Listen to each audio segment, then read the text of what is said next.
नमस्कार। Technical analysis course के इस 30th पार्ट में आपका स्वागत है। पिछले कुछ पार्ट्स में हमने पैटर्न्स के बारे में बहुत डिटेल में समझा था और आज हम बात करने वाले हैं कुछ और इम्पोर्टेंट टॉपिक्स के बारे में, जैसे कि वॉल्यूम, ट्रेंड लाइंस और सपोर्ट और रेजिस्टेंस। ये तीनों भी चीज़ें टेक्निकल एनालिसिस में काफ़ी इंपॉर्टेंट हैं। अगर देखा जाए तो टेक्निकल एनालिसिस दो चीज़ों का एनालिसिस होता है, प्राइस और वॉल्यूम।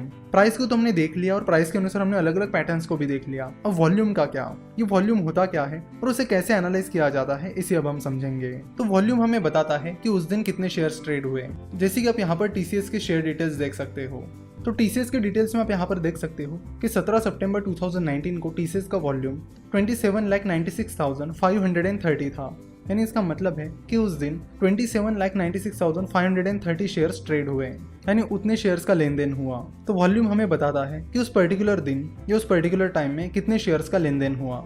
अब 17 सितंबर 2019 को टीसीएस के 27,96,530 शेयर्स ट्रेड हुए। अब ये वॉल्यूम कम है या ज़्यादा, ये कैसे पता करें? तो उसके लिए आपको पिछले कुछ दिनों का एवरेज वॉल्यूम देखना होगा। जैसे कि आप यहाँ पर देख सकते हो कि 17 सितंबर के पहले 5 दिनों का एवरेज वॉल्यूम 24,86,391 था। 17 सितंबर के पहले 10 दिनों का एवरेज वॉल्यूम 22,85,555 था और 17 सितंबर के पहले 30 डेज का एवरेज वॉल्यूम 22,43,505 था। तो इससे हमें पता चलता है कि 17 सितंबर से पहले के दिनों का एवरेज 17 सितंबर के वॉल्यूम से कम था, जिससे हमें ये पता चलता है कि 17 सितंबर का वॉल्यूम अच्छा था। टेक्निकल एनालिसिस में वॉल्यूम काफी ज्यादा इंपॉर्टेंट होता है और आपको वॉल्यूम का एनालिसिस करना ही करना होता है। तो जिस दिन ज्यादा वॉल्यूम होता है तो उस दिन ये माना जाता है कि उस दिन जो भी मूवमेंट हुई है वो इंपॉर्टेंट थी। यानी मान लेते कि दो रिवर्सल पैटर्न्स हैं। एक दिन के रिवर्सल पैटर्न के दिन वॉल्यूम कम था और एक दिन के रिवर्सल पैटर्न के दिन वॉल्यूम ज्यादा था। तो ज्यादा इंपॉर्टेंस उस रिवर्सल पैटर्न को दिया जाएगा जिस दिन वॉल्यूम ज्यादा था। अगर किसी दिन रिवर्सल पैटर्न आता है या कोई इंपॉर्टेंट पैटर्न आपको दिखाई देता है जिसके बेसिस पर आप डिसीजन लेने जाते हो और तभी आपको लगता है कि उस दिन का वॉल्यूम काफी कम है, तो आपको उस बेसिस पर डिसीजन नहीं लेनी चाहिए। दोनों भी चीजें इंपॉर्टेंट है, पैटर्न और वॉल्यूम। सही पैटर्न और स्ट्रॉन्ग वॉल्यूम इंडिकेट करता है कि वो जो पैटर्न है वो स्ट्रॉन्ग है। जनरली आपको वॉल्यूम कैंडलस्टिक चार्ट में नीचे इस तरह दिखता है, जिसकी मदद से आप चेक कर सकते हो कि उस दिन वॉल्यूम कम था या ज्यादा, और फिर आप वॉल्यूम और कैंडल दोनों को चेक करके अपने डिसीजन ले सकते हो। तो अब हम बात करेंगे ट्रेंड लाइन के बारे में। ट्रेंड लाइन भी टेक्निकल एनालिसिस में बहुत इंपॉर्टेंट होती है और ट्रेंड लाइन का इंपॉर्टेंस इसलिए है क्योंकि ट्रेंड लाइन से हमें ट्रेंड पता चलता है कि मार्केट में कौन सा ट्रेंड चल रहा है, अप ट्रेंड चल रहा है, डाउन ट्रेंड चल रहा है या फिर कोई भी ट्रेंड नहीं चल रहा है। तो यहाँ पर एक ग्राफ है और इस सिंपल ट्रेंड लाइन से हमें पता चलता है कि इस स्टॉक में अप ट्रेंड चल रहा है। तो जब तक शेयर प्राइस इस ट्रेंड लाइन को ब्रेक नहीं करती है तब तक माना जाएगा कि ट्रेंड चल रहा है, और शेयर प्राइस जैसे इस ट्रेंड लाइन को ब्रेक करती है तो माना जाएगा कि वहां पर वो ट्रेंड खत्म हो गया है और फिर वहां से या तो दूसरा ट्रेंड शुरू हो सकता है या फिर कोई भी ट्रेंड नहीं हो सकता है। अब हम बात करेंगे सपोर्ट एंड रेजिस्टेंस के बारे में। आपने कई बार न्यूज़पेपर में, न्यूज़ में या कहीं पर भी सपोर्ट एंड रेजिस्टेंस का जिक्र जरूर सुना होगा। टेक्निकल एनालिसिस में सपोर्ट एंड रेजिस्टेंस बहुत जनरली यूज की जाने वाली टर्म है। तो चलो देखते हैं कि सपोर्ट एंड रेजिस्टेंस क्या होता है। तो शुरुआत करते हैं सपोर्ट से। सपोर्ट हमें स्टॉप लॉस सेट करने में मदद करता है। कैसे?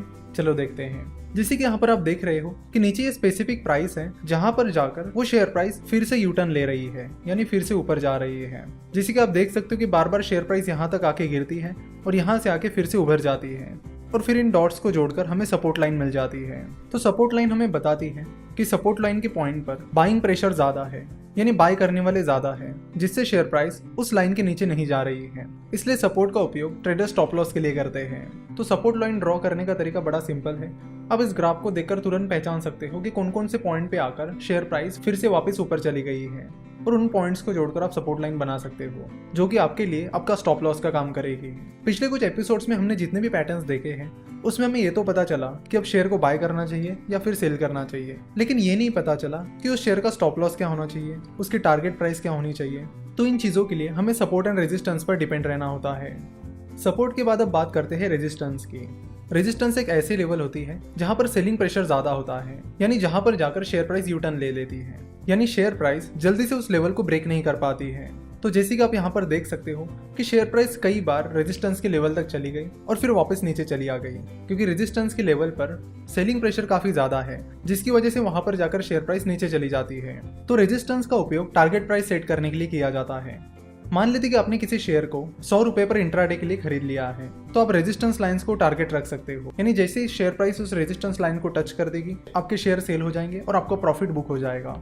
तो शेयर प्राइस जितनी बार रेजिस्टेंस लेवल तक जाएगी और नीचे आएगी उतनी ही रेजिस्टेंस लेवल स्ट्रांग मानी जाएगी। ना अगर शेयर प्राइस सपोर्ट लेवल को या फिर रेजिस्टेंस लेवल को ब्रेक कर देती है तो फिर उसके बाद आपके सपोर्ट एंड रेजिस्टेंस चेंज हो जाएंगे, क्योंकि रेजिस्टेंस हमेशा आपके करंट प्राइस के ऊपर होता है और सपोर्ट हमेशा आपके करंट प्राइस से यानी जो प्राइस चल रही है उससे नीचे होता है। तो जैसे ही शेयर प्राइस सपोर्ट या रेजिस्टेंस को ब्रेक कर देगी आपके रेजिस्टेंस एंड सपोर्ट लेवल भी चेंज हो जाएंगे। आपको फिर से उस प्राइस के ऊपर के ऐसे पॉइंट ढूंढने पड़ेंगे जहां पर जाकर वो शेयर प्राइस नीचे चली आई है और उन पॉइंट्स को जोड़कर आप रेजिस्टेंस लाइंस बना सकते हो। तो सपोर्ट एंड रेजिस्टेंस एक काफी सिंपल कंसेप्ट है, इसे आप जरूर ध्यान में रखिए और अपने टारगेट और स्टॉप लॉस सेट करते वक्त आप रेजिस्टेंस और सपोर्ट का यूज जरूर कीजिए। आशा करता हूँ कि आपको वॉल्यूम, ट्रेंड लाइन और सपोर्ट एंड रेजिस्टेंस समझ में आया होगा। नेक्स्ट लेक्चर से हम इंडिकेटर्स के बारे में बात करेंगे कि कौन कौन से टेक्निकल इंडिकेटर्स होते हैं और उन्हें आप कैसे यूज कर सकते हो। कई तरह के डिफरेंट टेक्निकल इंडिकेटर्स होते हैं, तो हम जल्दी जल्दी जो इंपॉर्टेंट इंडिकेटर्स हैं उनको पूरी डिटेल में समझ लेंगे। आशा करता हूँ कि आपको आज का एपिसोड पसंद आया होगा। हमसे जुड़े रहने के लिए आप हमें फेसबुक, ट्विटर और इंस्टाग्राम पर फॉलो कर सकते हो। हमसे जुड़े रहने के लिए आपका बहुत बहुत धन्यवाद।